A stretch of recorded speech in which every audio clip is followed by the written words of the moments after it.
Nasiruddin Patwari, he is the just symbol of kit, nothing else.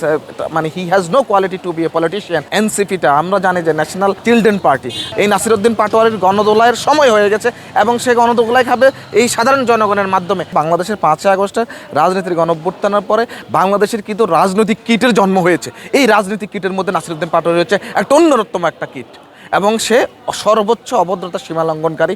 তার ভিতরে শিষ্টাচার বোধ নেই। সে কথায় কথায় ও মানে তাকে এখন বর্তমান সময়ে ফেসবুক এবং সোশ্যাল মিডিয়ায় যে ভাইরাল হওয়ার যে সুযোগটা পাচ্ছে, সেই সুযোগটা সে লুপে নেওয়ার জন্য এই ধরনের উন্মাদের মতো বক্তব্য প্রদান করছে।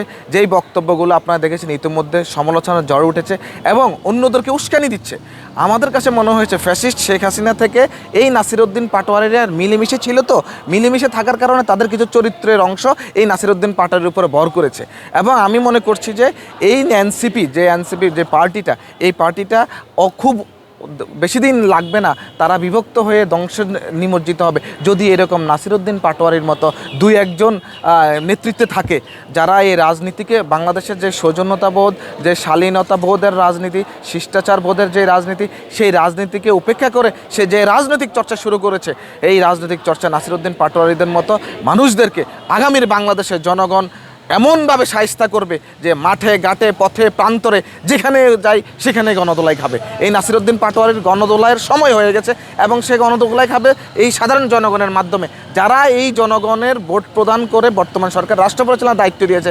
সেই রাষ্ট্রপ্রধানকে নিয়ে কটূক্তি করা এবং সেই জায়গায় যে নির্বাচিত হয়েছেন একজন পার্লামেন্ট মেম্বার, একটা দলের মহাসচিব, তার যোগ্যতা নিয়ে প্রশ্ন তোলা, এই দিনে অপদার্থ, সে যে অযোগ্য একটা রাজনৈতিক কীট নাসিরউদ্দিনের মুখে শুনতে হবে এই দেশের কে যোগ্য না অযোগ্য।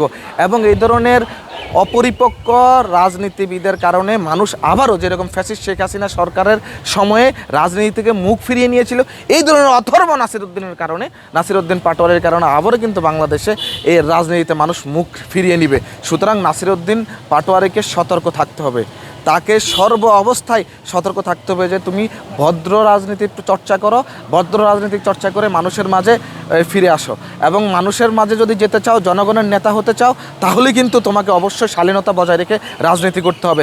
অভদ্র রাজনীতি তার করাই যাবে না। এই নাসিরউদ্দিন পাটোয়ারি বাংলাদেশের সবচেয়ে বড় অভদ্রতার সীমালঙ্ঘনকারী হিসেবে আমি মনে করছি যে বাংলাদেশে ভদ্র রাজনীতি যেই চর্চাটা, সেই চর্চাটা এই ছেলেটা এসে নষ্ট করে দিয়েছে এবং এটার মধ্যে শেখ হাসিনার প্রেতাত্মা ভর করেছে এবং এ কোনো না কোনোভাবে চায় রাষ্ট্রকে অস্থিতিশীল করে, উচ্চ বাক্য করে, ও নেগেটিভ কথা বলে, উস্কানি দিয়ে এবং আপনার ব্যক্তিগত আক্রমণ করে রাজনীতিকে উত্তপ্ত করতে চায়, যাতে ফ্যাসিস্ট শেখ হাসিনার দল আবারও যেন এই দেশে রাজনীতি করার সুযোগ পায়। এটা ইন্টেনশনালি এই এনসিপিটা, আমরা জানি যে ন্যাশনাল সিটিজেন পার্টির নামে পরিচিত, কিন্তু অনেকে বলে ন্যাশনাল চিলড্রেন পার্টি। আমার কারণ মনে হচ্ছে ওরা বারবার ন্যাশনাল চিলড্রেন পার্টি হিসেবে নিজেকে প্রমাণ করছে সর্ব জায়গায়, কারণ অপরিপক্ক রাজনীতিবিদ কখনো এরকম ভালো মানে অসদাচরণ এবং অসহ্যনতামূলক বক্তব্য প্রদান করতে পারে না। অচিরেই নাসিরউদ্দিন পাটোয়ারি সাধারণ মানুষের হাতে, যেই সাধারণ জনগণ এই বর্তমান সরকারকে রাষ্ট্র পরিচালনার দায়িত্ব দিয়েছে তাদের ভোটাধিকার প্রয়োগের মাধ্যমে, সেই জনগণই তাকে ধাত ভাঙা জবাব দেবে এবং এর শাস্তি নাসিরউদ্দিন পাটোয়ারিকে পেতে হবে। হি is the just symbol of kit, nothing else. মানে he has no quality to be a politician, and I think that Nasiruddin Patwari should be punished by the people, those who are empowered their voting rights during the last election. So আমি মনে করছি যে নাসিরউদ্দিন পাটোয়ারিকে তার সাজা এবং শাস্তি পেতেই হবে, পাওয়াই উচিত।